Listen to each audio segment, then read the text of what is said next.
So, Consumer Protection Act.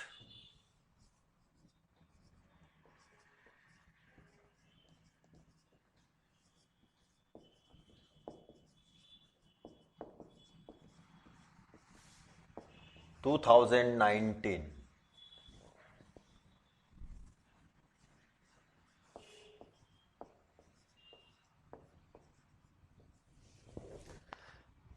This act has been passed by Parliament in August 2019. In Consumer Protection Act, the objective is to protect the interest of consumer as a class.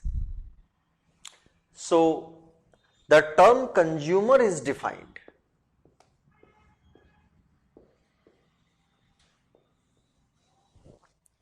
Under the Act.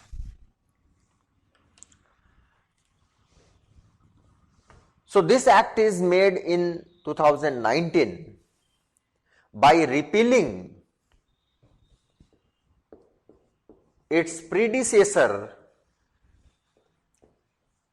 Consumer Protection Act 1986, which was repealed with the enactment of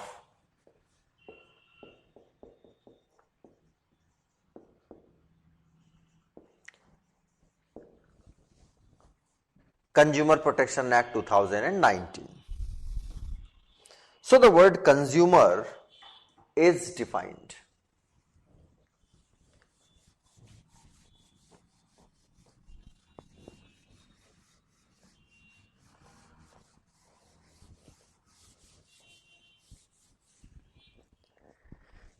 As consumer means buyer of any goods for consideration.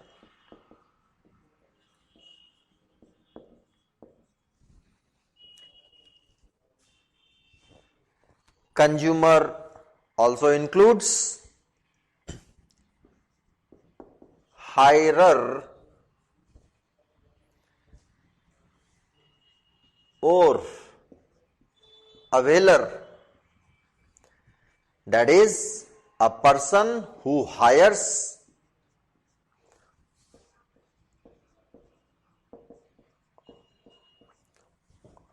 or a person who avails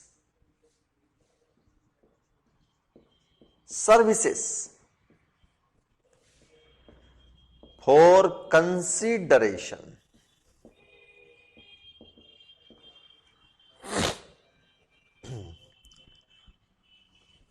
Right?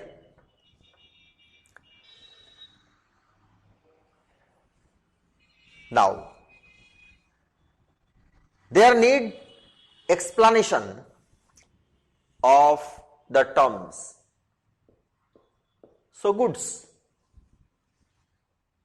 buyer of goods. Goods as defined under the Act, goods as defined under Consumer Protection Act includes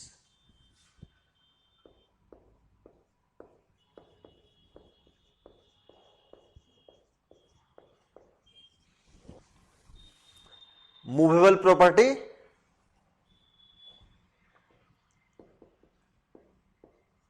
including food as defined under Food Safety and Standard Act 2006. So, by virtue of the definition, immovable property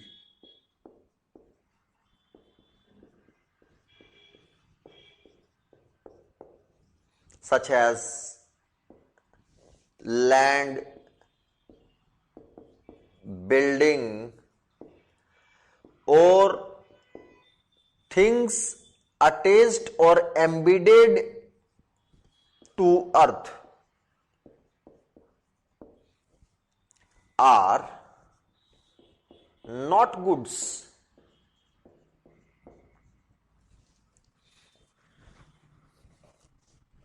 Movable property are goods. By saying that, it means immovable property are not goods. Now, goods must be purchased for a consideration. Consideration.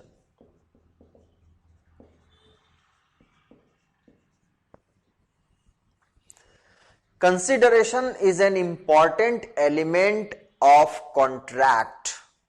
So, as per Indian Contract Act, a contract must have consideration involved. So, consideration simply means something is given for something which is taken. So, the seller here selling goods and in return the buyer paying the price agreed. So, price for goods becomes consideration. According to the definition, consideration might be paid or payable.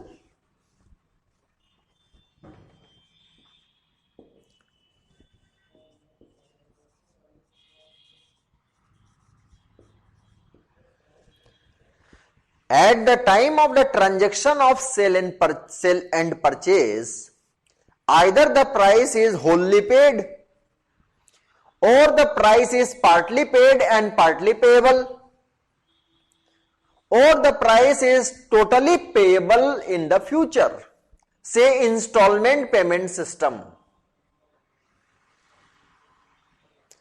So, there need not be that consideration is completely paid at the time of the purchase of goods. Possibility could be price totally paid at the time of sale purchase transaction, price partly paid, partly payable, price completely payable. Example, installment payment system, which is widely prevalent method of purchases both offline and online of various categories of goods, including consumer goods, say electronic goods.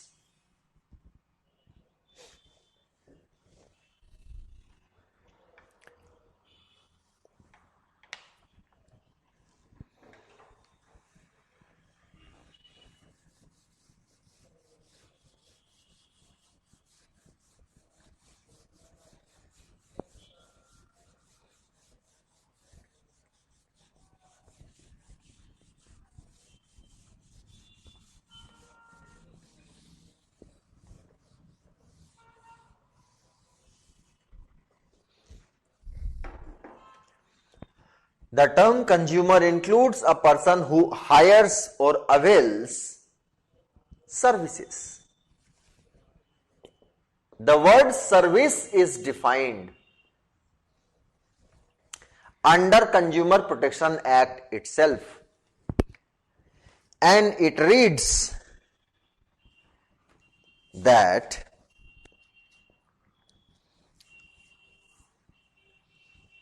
services includes services like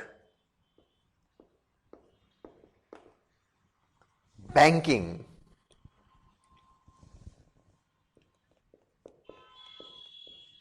insurance,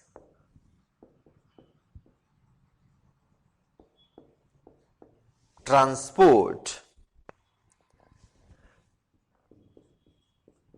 telecom,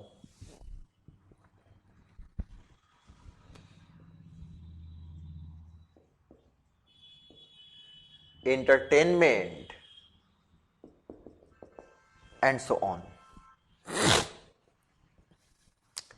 So the legislation attempts to define the word service by specifying some sectors of services.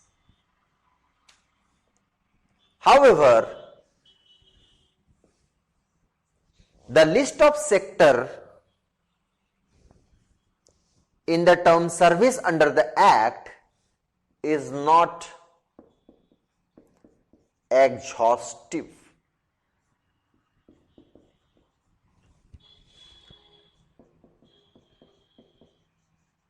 What is not exhaustive? The list of services included in the term is not exhaustive. It means services beyond what is mentioned in the definition of the term can very well be services the hirer or availer of which would be regarded as consumer. Right?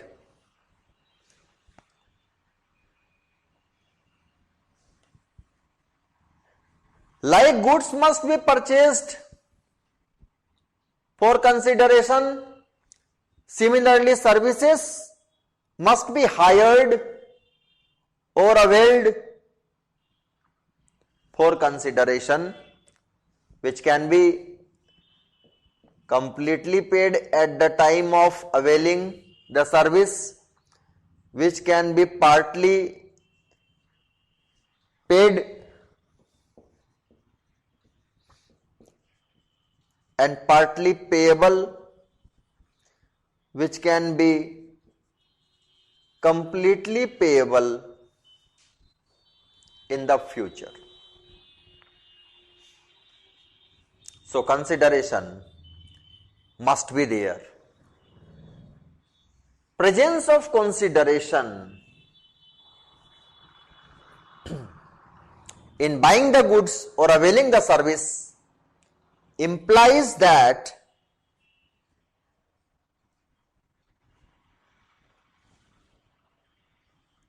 transaction free of charge,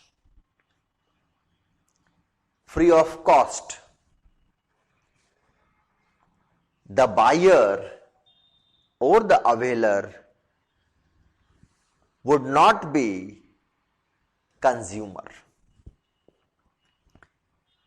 for the purpose of Consumer Protection Act. So what cannot be?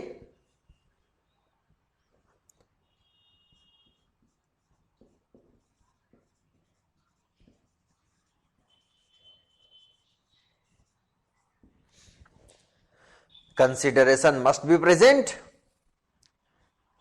and it should not be free of charge.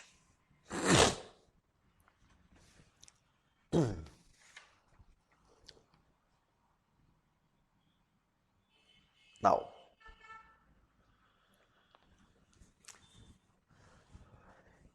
in addition to buyer,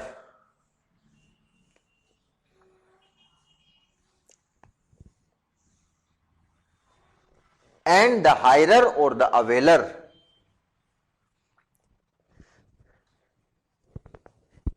a user of the goods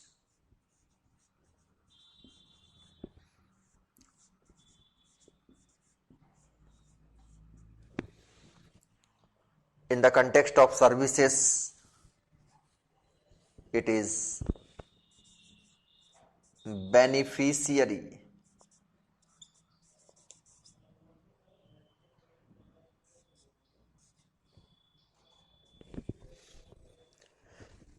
in addition to buyer of goods, user of goods, with the approval of the buyer, also consumer.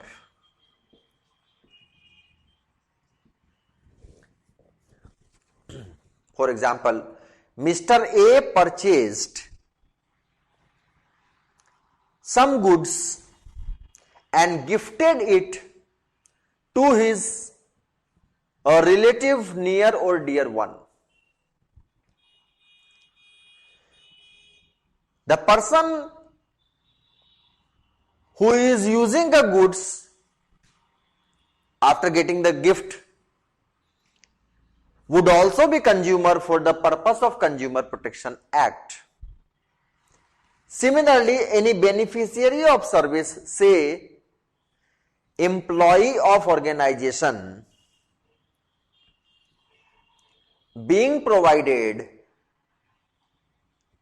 insurance facility for which the employee is not paying,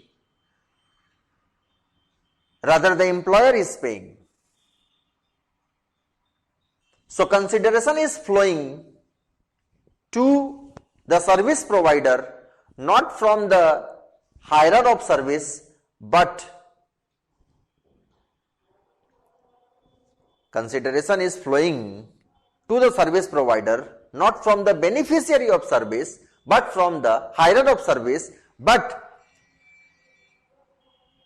the services are availed by not the hirer, but by the beneficiary, for example, the employee. Similarly, medical facility provided to employees by the employer. In case of medical negligence, which includes deficiency of service, it will be discussed. So, in case of deficiency of service, the beneficiary is entitled to seek grievance redressal against the service provider. So, of course, the buyer is included within the term consumer, the hirer or availer is included. In addition, the user of the goods and the beneficiary of services are also included within the term definition, within the term consumer, provided the user is using the goods with the approval of the buyer. So, the user must be the rightful owner. For example, Mr. A has purchased some goods which were stolen by Mr. B, and tomorrow the goods developed some defect. Mr. B is not the rightful owner, and therefore question of getting grievance redressal against the manufacturer, against the seller, against the service provider would not arise. So, therefore, user with the approval of buyer. Why? In order to prove a rightful owner.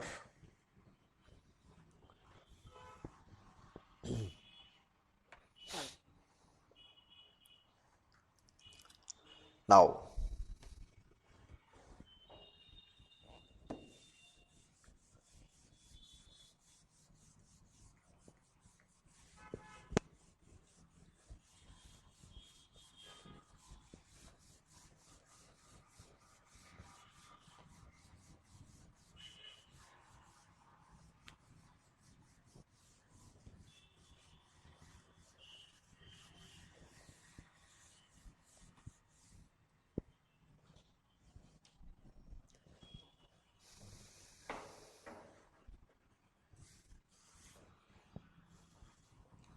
in order to be consumer under the act, the buyer should not purchase the goods for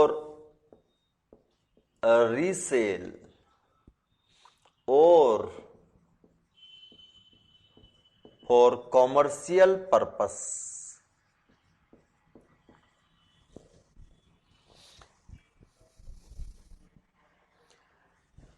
A resale implies buying the goods for reselling them in order to earn profits. Commercial purpose. It includes the goods which are purchased not by the end consumer but for using it in commercial establishment. Example: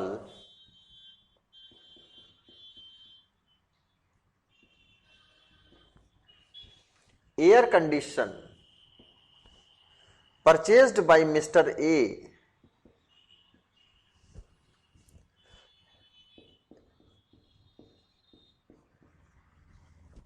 for using in the house. Air conditioner used by A Limited, a company, for using in its factory or office. Using in the house qualifies to become consumer. Using in the commercial establishment does not qualify to become consumer as per Consumer Protection Act. It is commercial purpose. However, under the Act, there is an exception to commercial purpose.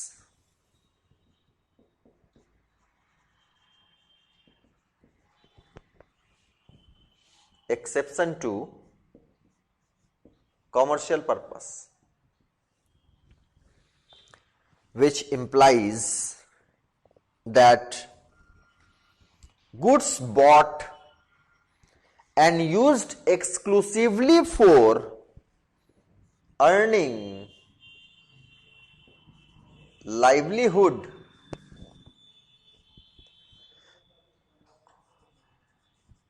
by means of self-employment.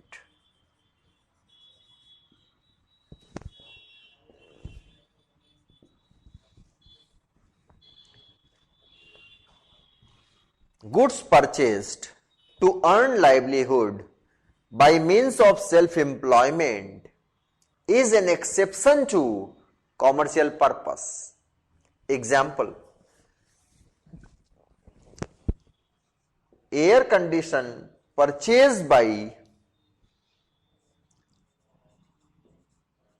a lawyer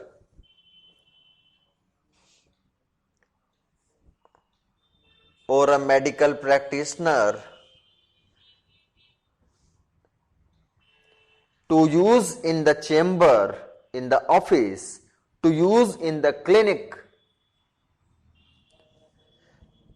is an example of self-employment and would qualify to be regarded as consumer. Another example: air conditioner purchased by a multi-speciality hospital would constitute commercial purpose, whereas AC purchased by a doctor practicing as medical practitioner and using the machine in his clinic would be self-employment, which is recognized under Consumer Protection Act, and therefore the buyer is included in the definition of the term consumer.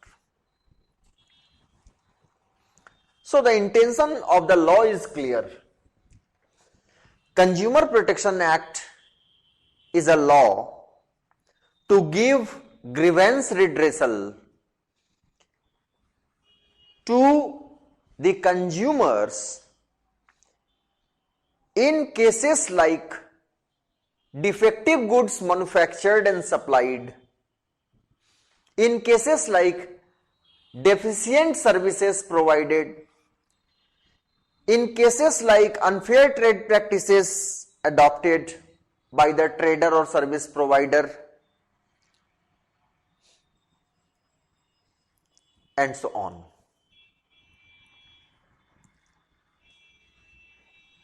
Consumer Protection Act provides speedy and cost-effective remedy.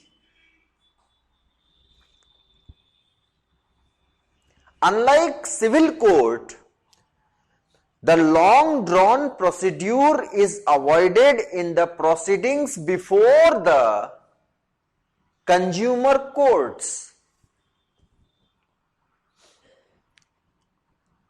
and therefore the speedy and cost-effective remedy is intended to be provided to the consumers who cannot afford the costly and time-consuming proceedings before civil courts, and therefore the large business houses using goods for commercial purposes and goods which are for the purpose of reselling and generating profit are excluded from the definition of the term consumer.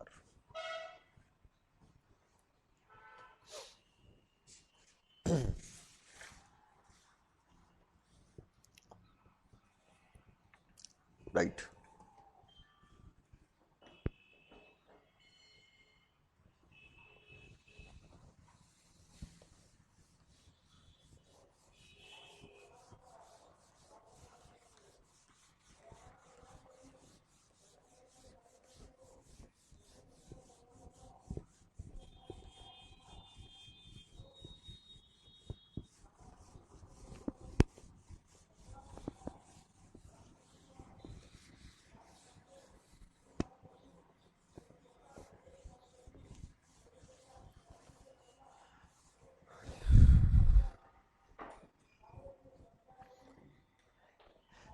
Besides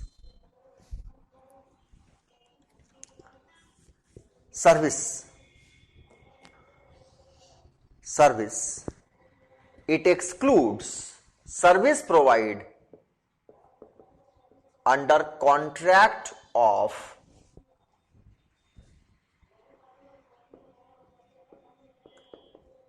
service.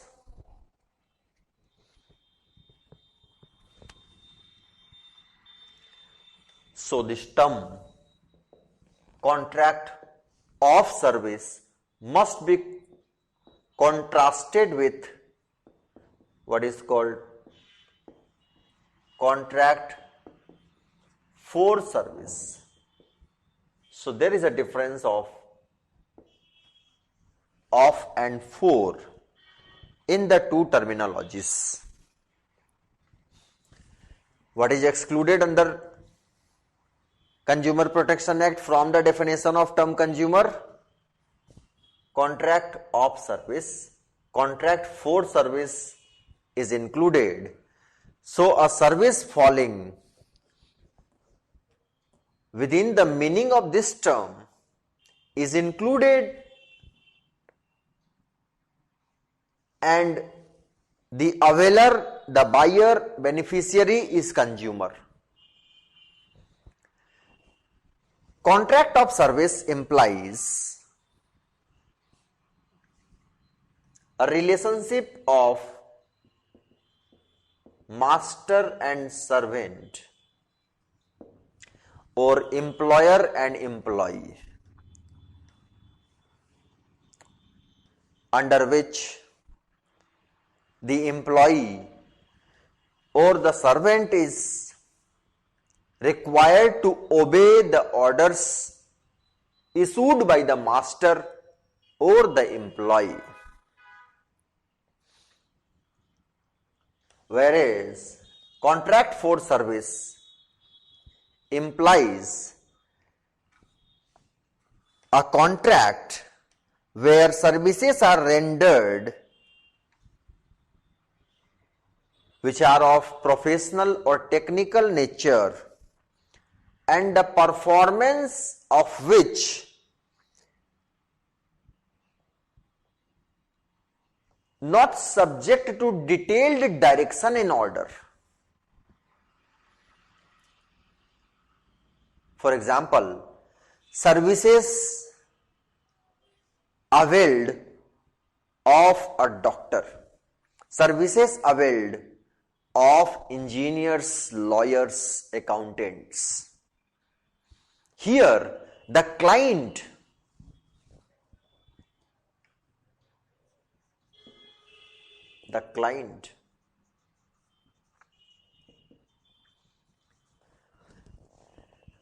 do not give exact orders as to how to discharge the service. So the results, the outcomes are performed, outcomes are generated by the professional's performance. So a doctor gives medical services of diagnosis and treatment, under which the patient or the patient party do not guides the doctor. Similarly, the litigants do not guide the advocate. Whereas, in the case of employer-employee relation, orders are issued by the employer to the employee in order to get the performance from the employee. So it is quite logical that services given by the employee to the employer are not included within the purview of the term service, and therefore the employer is not regarded as consumer under the Consumer Protection Act.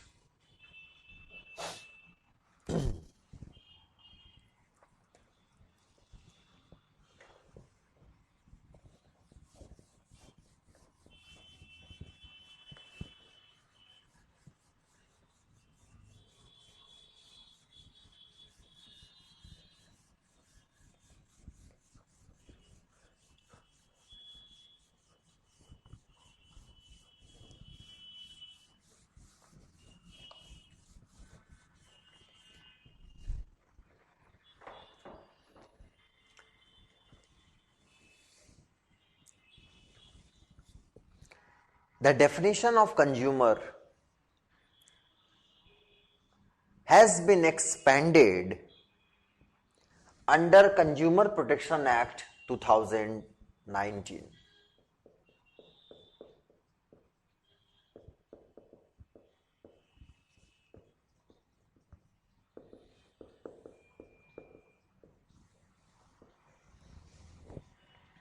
So,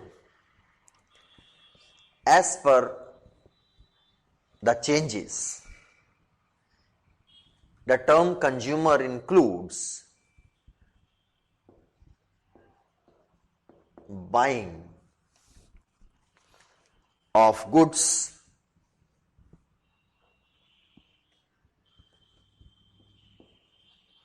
or hiring of services through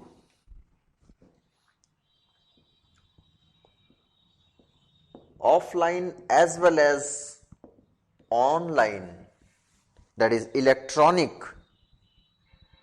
mode. Buying or hiring through online mode also. It also includes tele-shopping,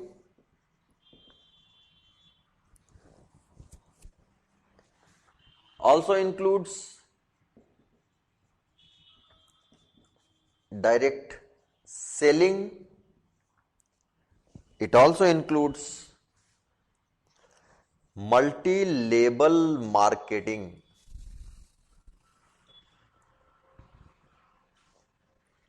So online transaction, e-commerce has become very popular of marketing goods as well as providing services. So the new act has envisaged to include the electronic commerce within its purview, and therefore the buyer or the hirer of services is included even if it is through online transaction. Then tele-shopping also emerged, a popular way of selling goods.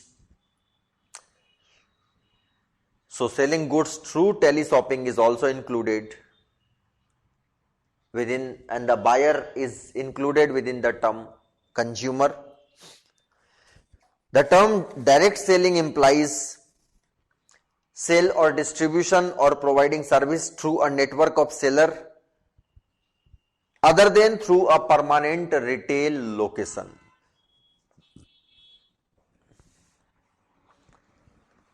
So it is included, and the buyer buying the goods through the mode of direct selling is consumer.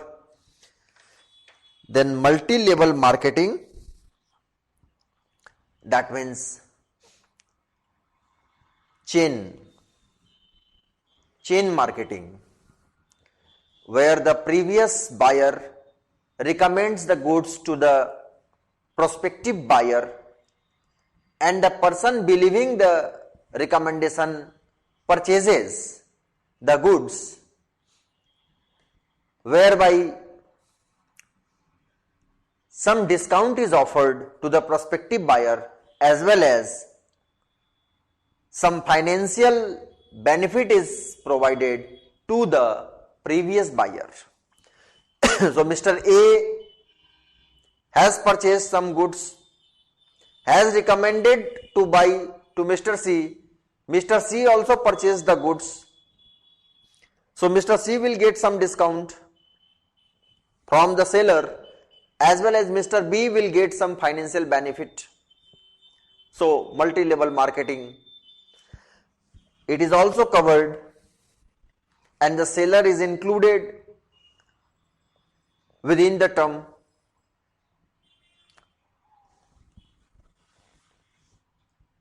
And the person buying the goods would be consumer. So not only the manufacturer is responsible in case of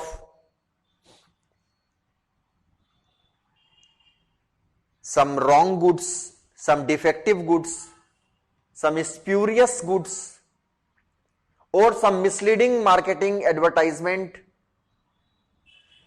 as well as the seller at each level in the multi-level marketing is responsible and is exposed to the liability, at times the penal liabilities under the Consumer Protection Act. So it's not only the manufacturer who is responsible, person at each level in the marketing. It is the chain marketing. It is blockchain. So each level, person at each level would be responsible. right?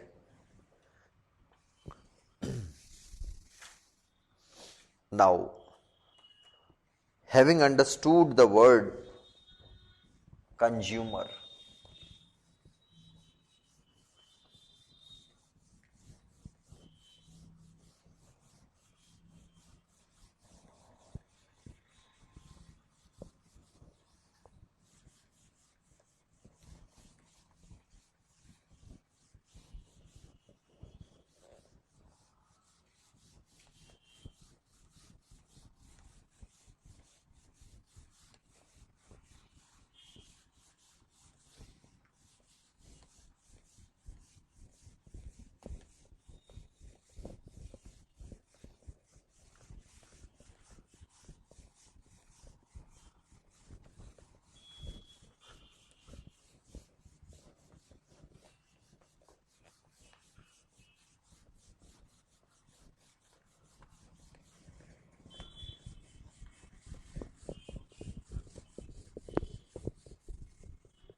having understood the term consumer, what an aggrieved consumer can do. So an aggrieved consumer can seek grievance redressal through the instrumentality of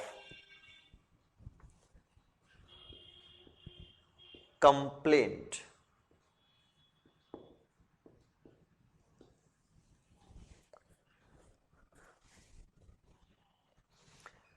A complaint is a statement in writing given to the district commission, the state commission, or the national commission under the act. So, whenever there is a grievance that defective goods sold, hazardous goods sold, hazardous to life and safety, deficiency in services provided, unfair trade practices adopted by the trader, manufacturer, seller, service provider,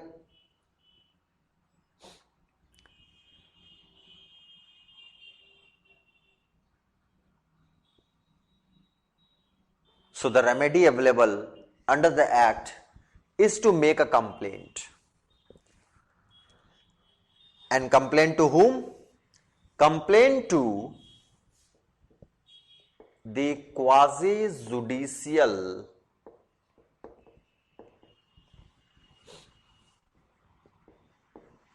bodies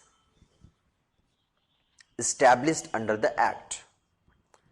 And the quasi-judicial body under the act are three-tier mechanism at district level, state level, and at national level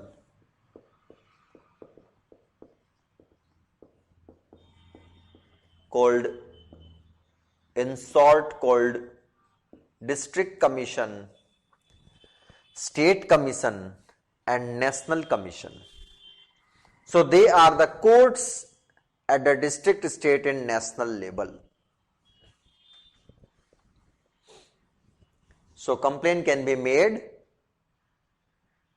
depending on the jurisdiction to district, state, and national commission by the aggrieved consumer.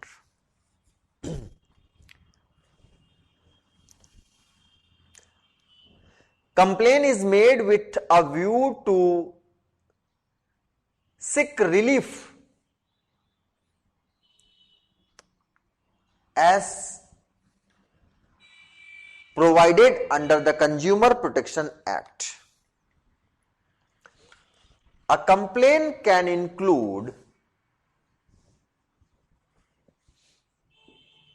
allegation that unfair trade practice has been adopted.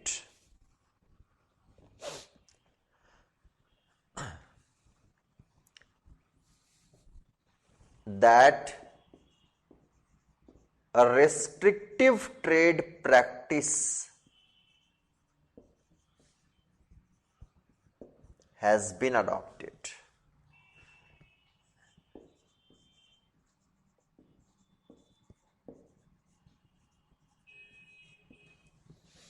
And that unfair contract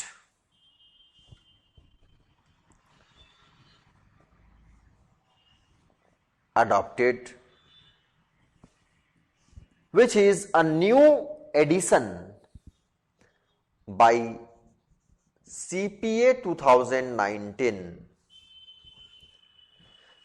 Under the earlier Consumer Protection Act, unfair contract was not existing. So this can be the allegation by the consumer. Besides, the allegation can be that the goods sold or supplied suffers from one or more defects that defective goods has been sold or supplied, that the services hired or availed of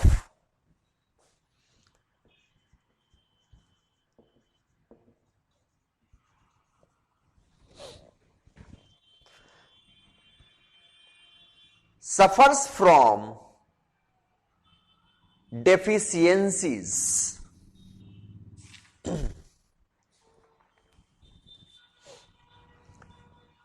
Besides, there can be allegation in the complaint that goods hazardous goods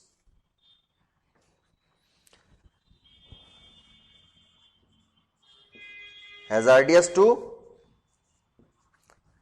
the life and safety of the potential user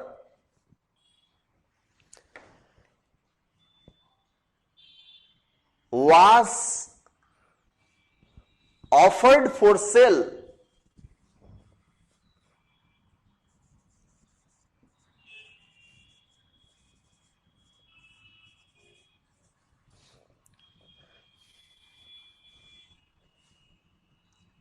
goods are hazardous would be established under some standard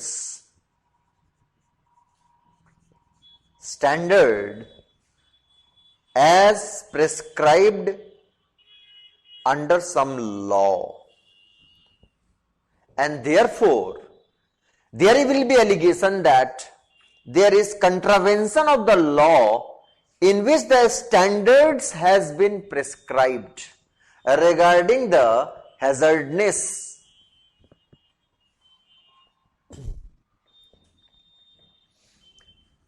Or the trader offering it for sale knowing the hazardness or the level of hazardness will be an allegation.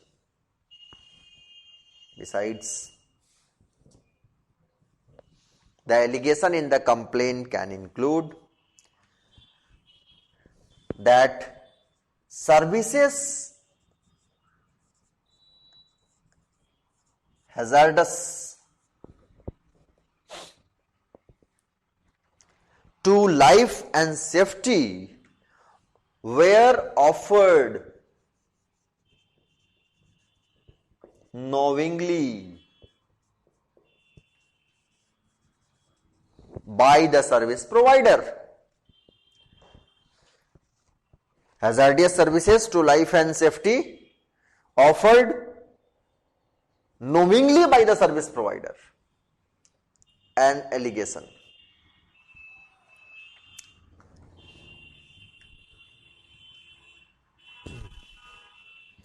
Besides, the complaint can include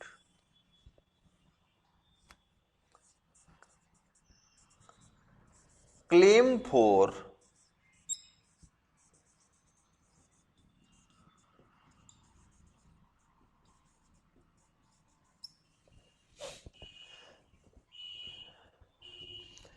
product liability action,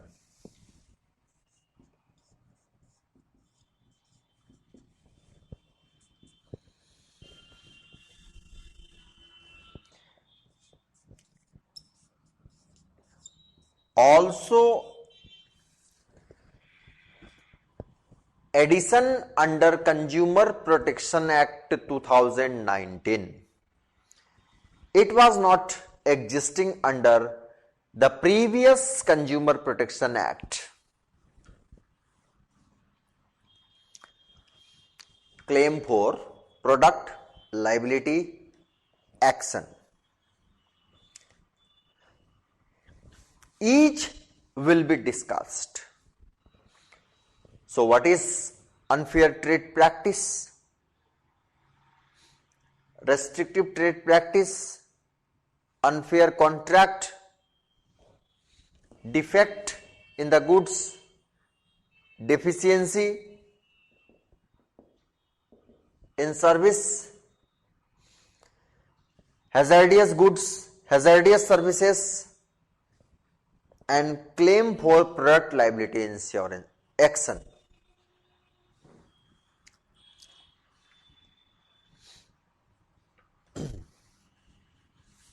So, an aggrieved consumer can file a complaint with the consumer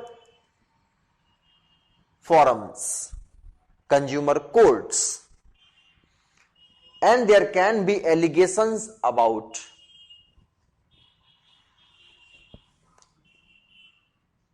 different aspects specified.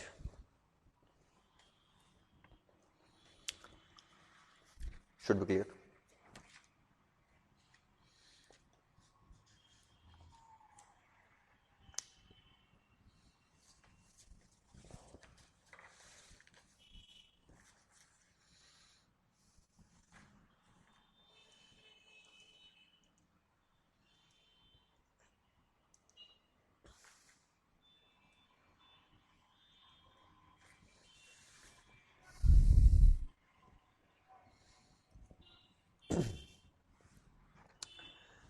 Now, the very first, what is a defect in goods?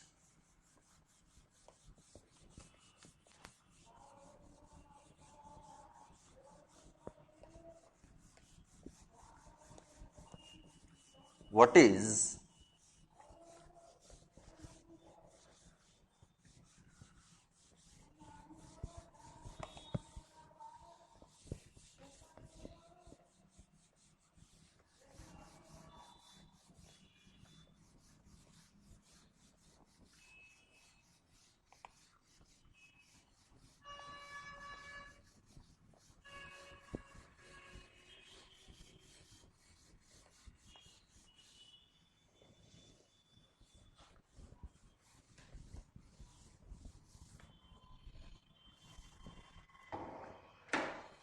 So, the word defect is defined under the Consumer Protection Act. So, defect means any fault, imperfection or shortcoming. Any fault, imperfection,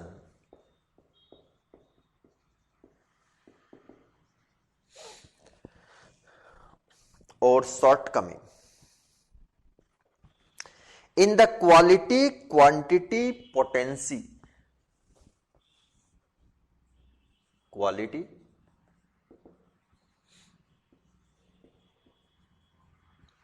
quantity, potency, purity,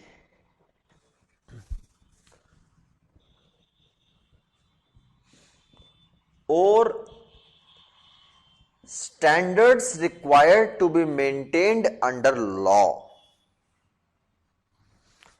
or under any contract or as claimed by the trader, amounts to defect in goods, right? So a goods would be regarded as defective when any fault is found, when there is contravention of some standards under law, or when there is contravention of standard as per the contract between the buyer and the seller, or when the fault is found in the quality, in the purity, in the strength or potency of the goods sold, supplied.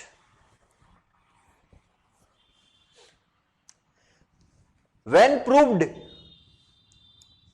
it is at the stage of complaint that there is allegation. When proved,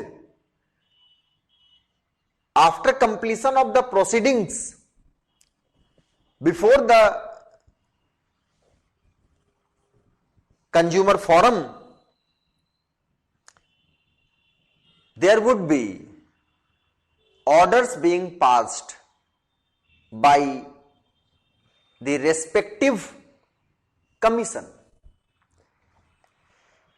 One of the order could be to take back the defective goods or to replace the defective goods with a new goods which does not suffer from defect, as well as there can be award of some compensation as relief measure. So when it is proved that there is defect in the goods, order of the commissions could be to take back or withdraw the goods, to replace the goods with non-defective one. Besides, there can be measures like award of compensation for the loss suffered by the consumer.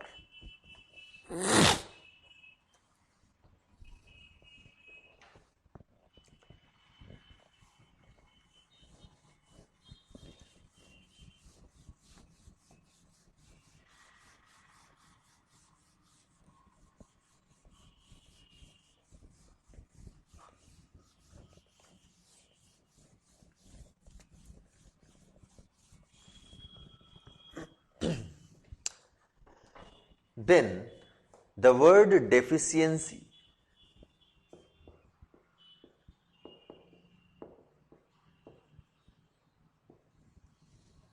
Deficiency in service. It includes fault, imperfection, shortcoming, and one more term, inadequacy.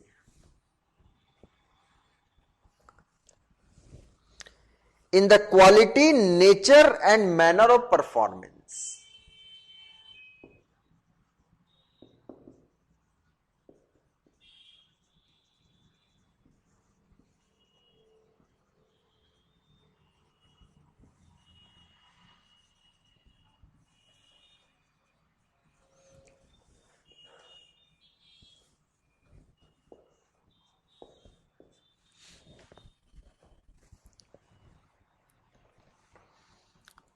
manner of performance as required under any law or under a contract. Besides, deficiency will also include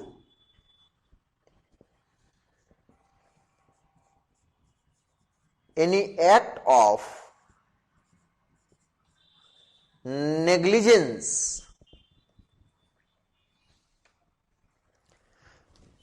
or any act of omission or commission that causes loss or injury to the consumer. Negligence, any act of omission or commission that causes loss or injury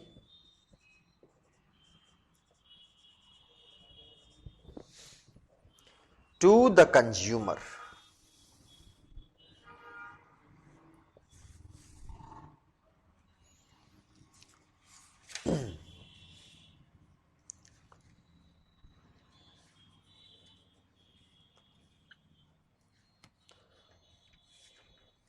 Amounts to deficiency in service. So after the proceedings are over before the consumer forum, orders will be issued, including an order to remove the deficiency in the service.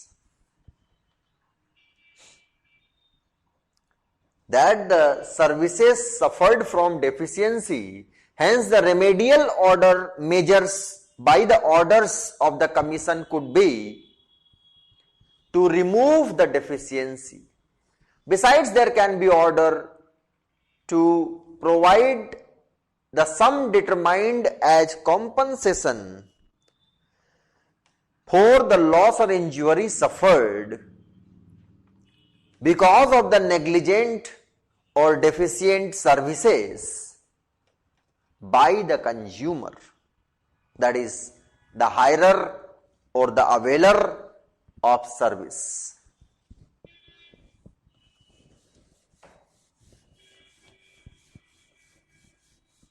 Justice would be to pass order removing the deficiency in the service, and of course not to repeat the same in the future.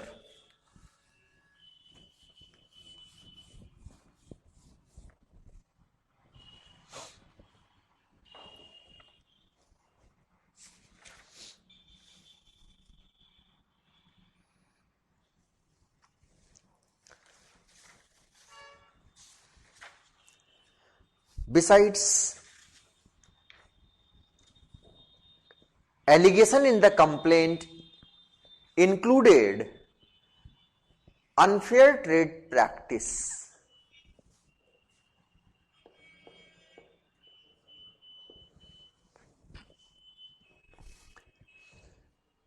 The phrase is defined under Consumer Protection Act.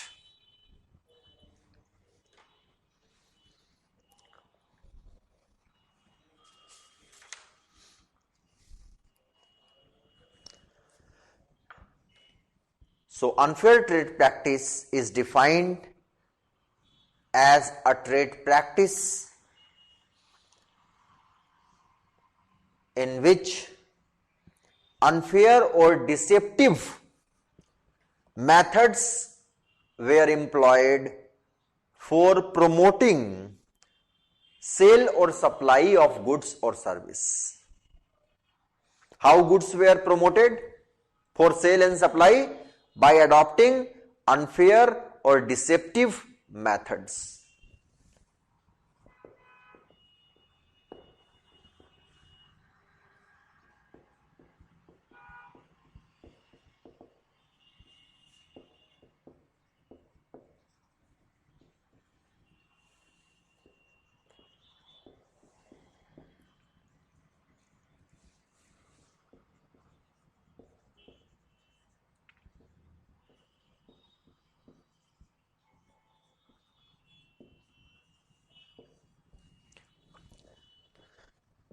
unfair or deceptive methods adopted to promote sale or supply of goods or service.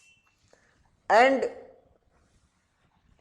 in the definition of the terminology, various unfair or deceptive methods has been specified. They are making statement orally, writing, visual representation, including by electronic method,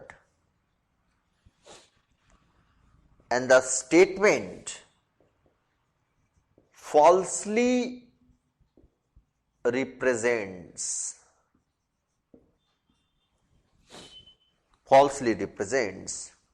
that the goods are of a particular standard, quality, quantity, grade, composition, style or model.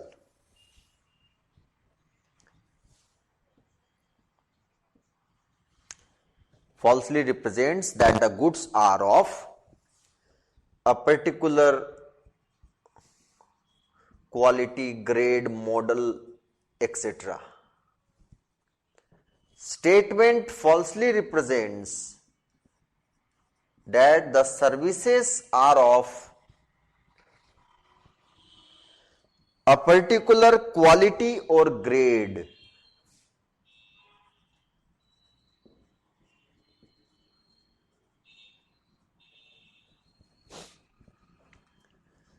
False. Representation by way of the statement, a written, oral, visual representation, electronic method is false.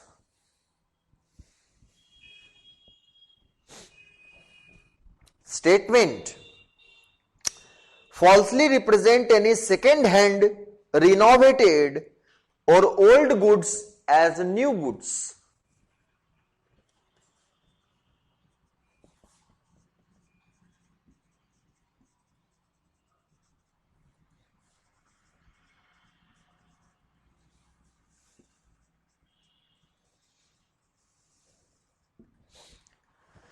False representation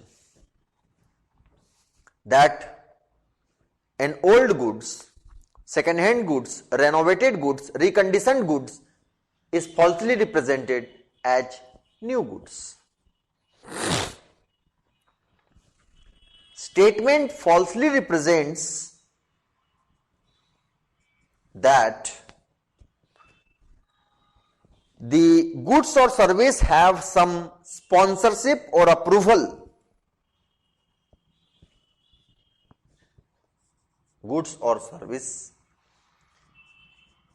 have some sponsorship or approval. Since it is false and therefore no such sponsorship or approval with the goods or service as claimed. False representation. For example, the goods may claim that it has the some standard marka, for example jewelry, and it has hallmark 22 carat, whereas it is not. Or BIS, ISI standard certification, ISO certification, whereas it does not have.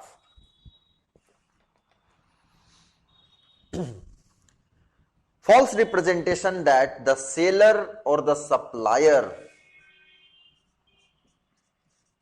has some sponsorship or approval. False representation, does not have.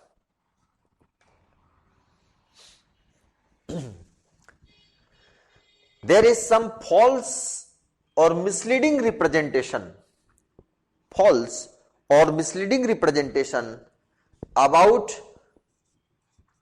the usefulness of the goods or service. False representation about the usefulness of the goods for a particular purpose, whereas the goods cannot be used for the purpose as claimed in the statement. False representation that the goods can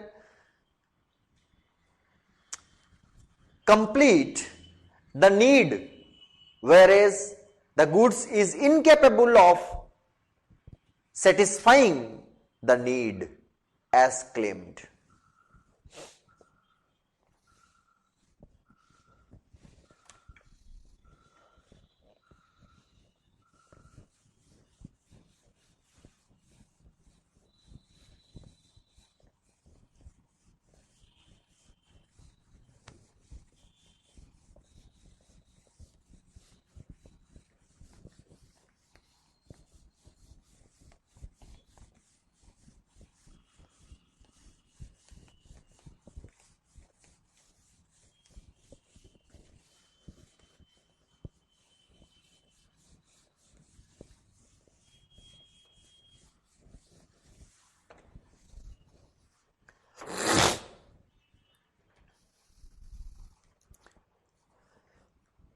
Then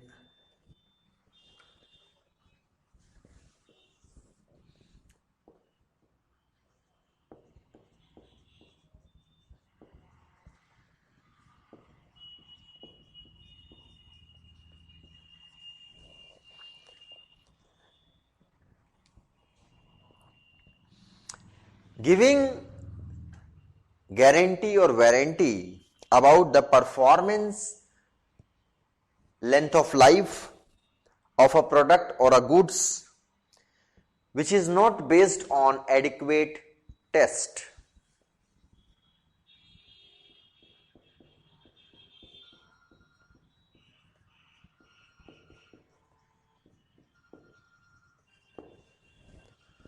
Giving guarantee or warranty about the performance of some goods, about the length of life of some goods, and it is not backed by adequate test.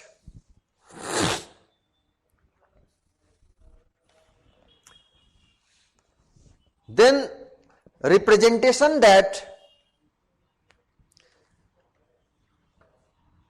purports to be some warranty or guarantee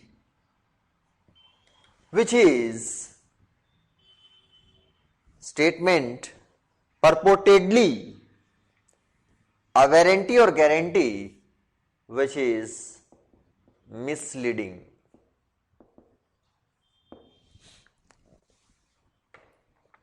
Which is materially misleading. It is in the form of some warranty or guarantee which is materially misleading.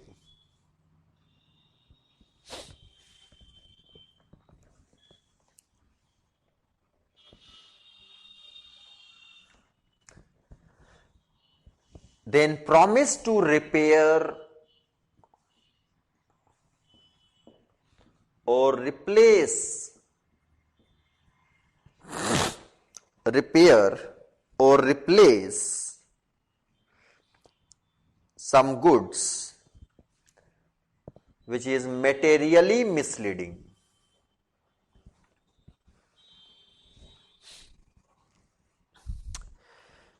Then about the price of the goods or the product or the service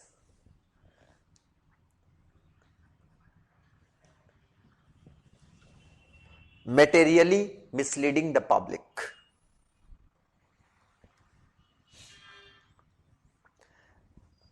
Then giving some false or misleading fact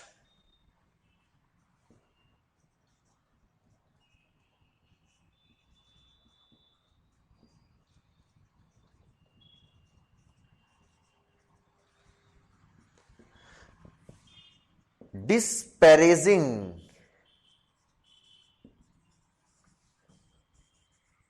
the goods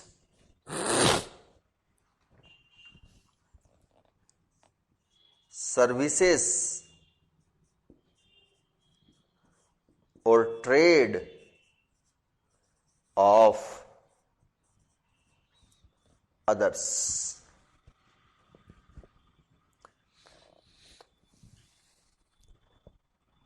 Competitors' disparaging remark about the goods, the services, about the trade of them, which is false and misleading, also unfair trade practice. Right? Besides, unfair trade practice includes advertisement for sale or supply of goods at a bargain price.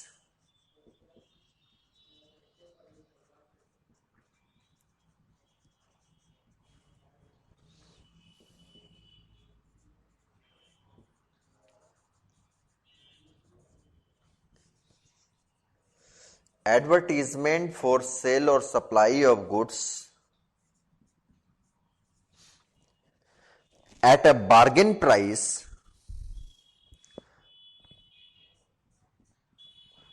with no intention to sell or supply at such price. And the term bargain price is a price as stated in the advertisement with reference to ordinary price. So, price lesser than ordinary price is offered in the advertisement, whereas it is not being sold at the bargain price.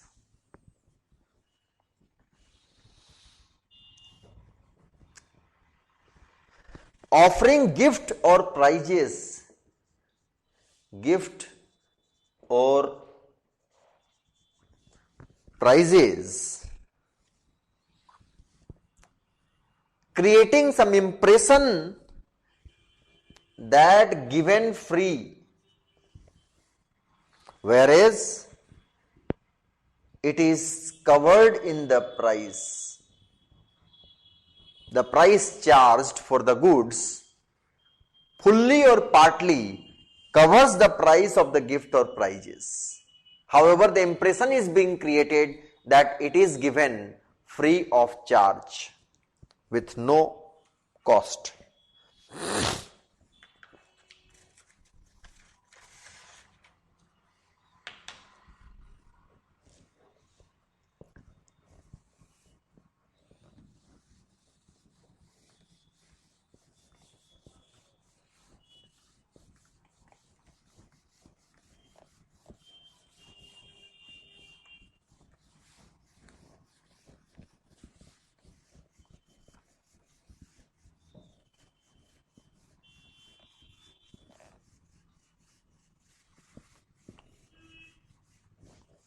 Besides, unfair trade practice will include conduct of any contest,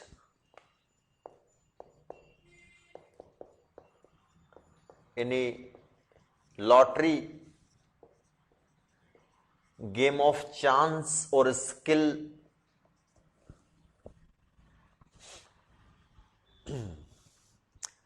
for promoting sale of any product or for promoting any business interest, except, so there is no bad if some contest is conducted to promote product. However, as per the definition of unfair trade practice,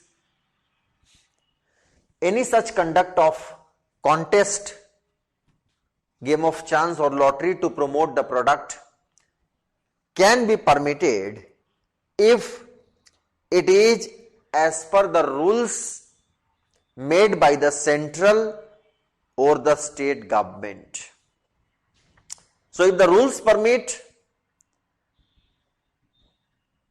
then that contest, game of chance would not be unfair trade practice otherwise it will be.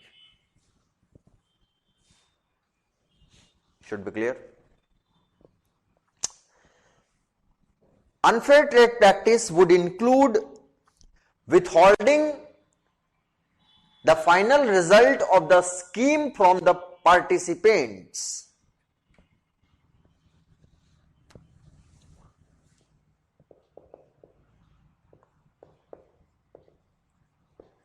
Withholding information regarding final results of the scheme from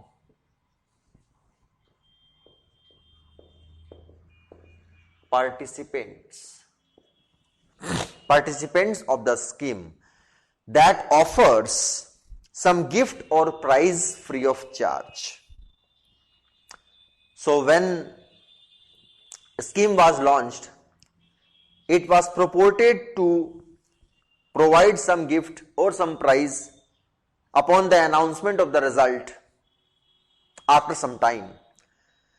When the result was declared, information regarding the lot of draw, the winner, the prize being given is not provided to the participants of the scheme would amount to unfair trade practice.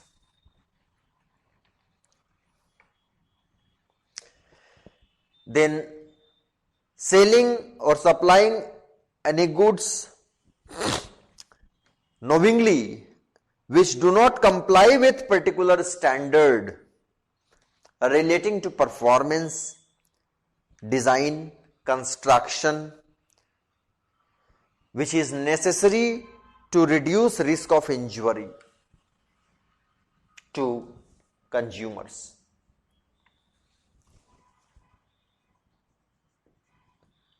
Sale or supply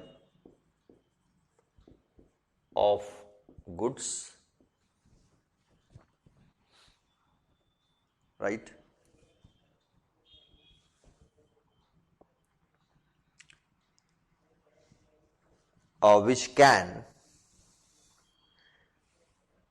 Which can cause injury to the consumer, the users,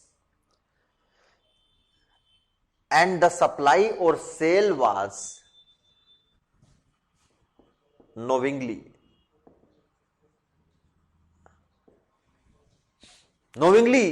permitting the sale or supply.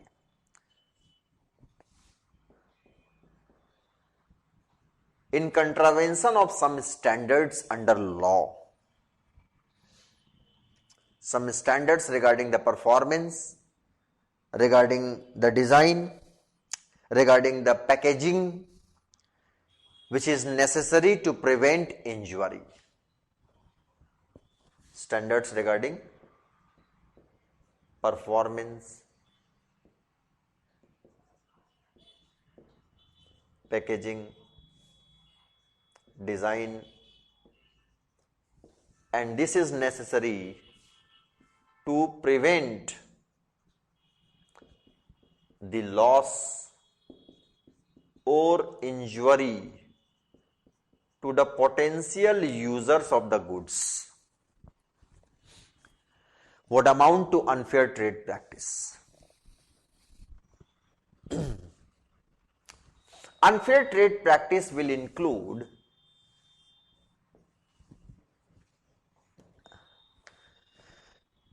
holding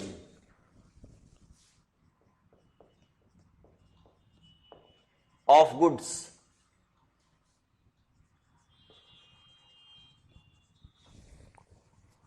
accumulation of goods, refusal to sell the goods or refusal to provide service with the intention to raise the price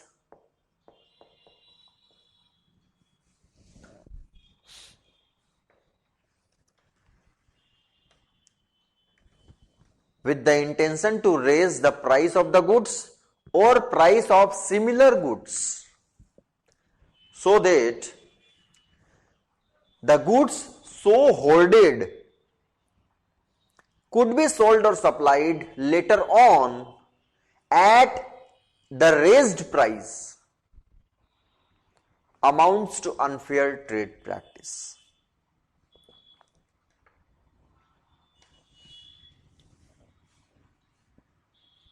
Manufacturing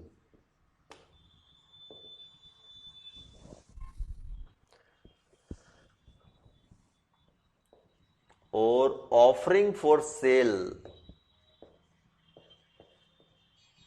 what is called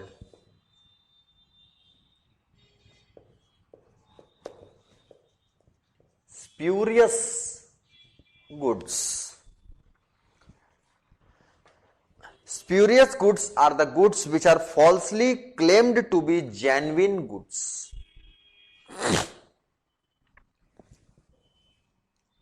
Falsely claimed to be genuine are spurious.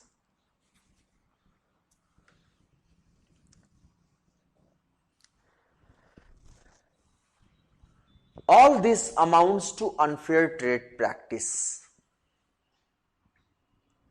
And the manufacturer,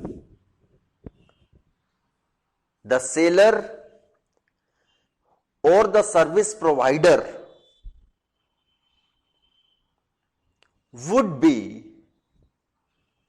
liable under the Act. So there may be penal action as per the provisions.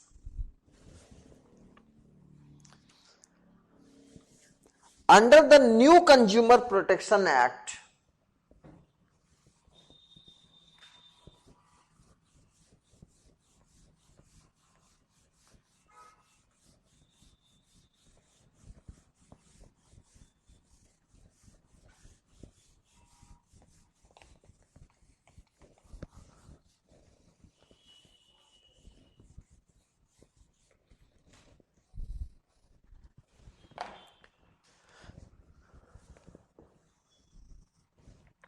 that is under Consumer Protection Act 2019, the definition of unfair trade practice has been expanded to include unfair trade practice will include non-issuance of a bill or cash memo.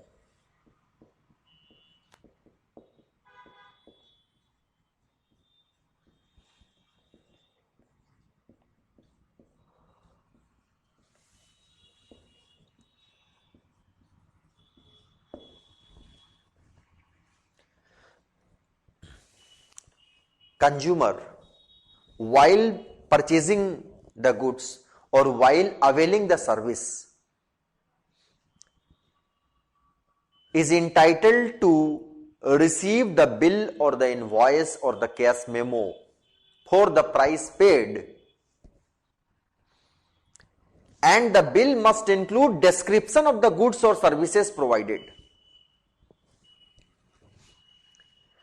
So any trader, merchant, service provider denying issuing bill or cash memo would be one of the unfair trade practice. This is newly added under CPA 2019. As per the additions under CPA 2019, unfair trade practice will also include refusal to withdraw defective goods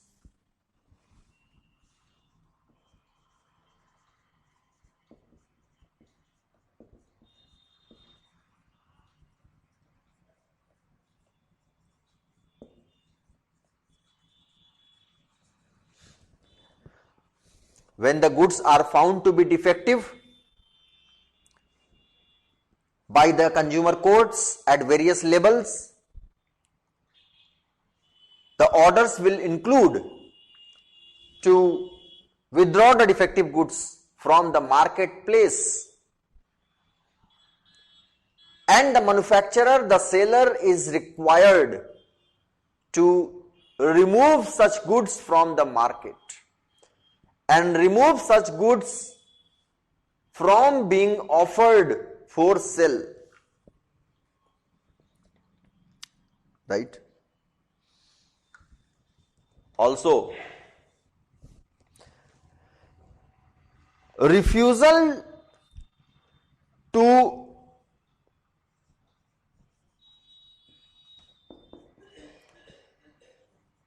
discontinue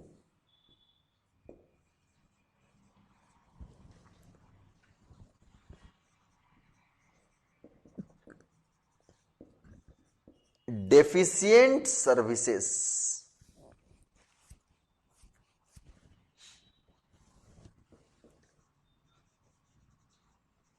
refusal to refund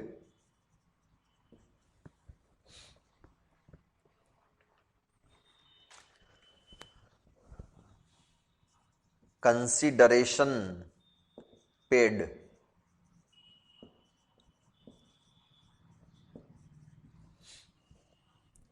So whenever there has been defective goods supplied or deficient services provided, order of the consumer court will include refund the price, and trader or the service provider refuse to refund, it is unfair trade practice. And as per the CPA 2019, unfair trade practice would also include disclosing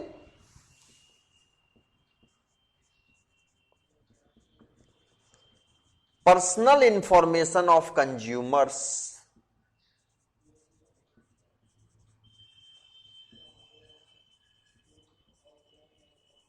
given in confidence to others. For example, biometric information given, Aadhaar copy given, PAN card given, driving license, voter ID, and various other documentation given for availing some services. For example, telecom connection, electricity connection, cooking gas connection, getting admission in educational institutions. So leaking personal information given in confidence to avail the goods or the service amounts to unfair trade practice as per the Consumer Protection Act 2019.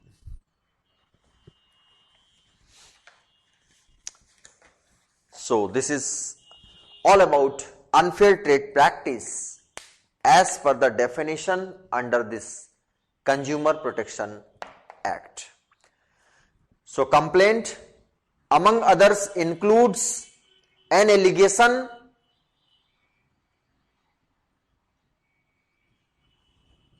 of adoption of deceptive or unfair trade practice by the manufacturer, trader, service provider. So thank you very much.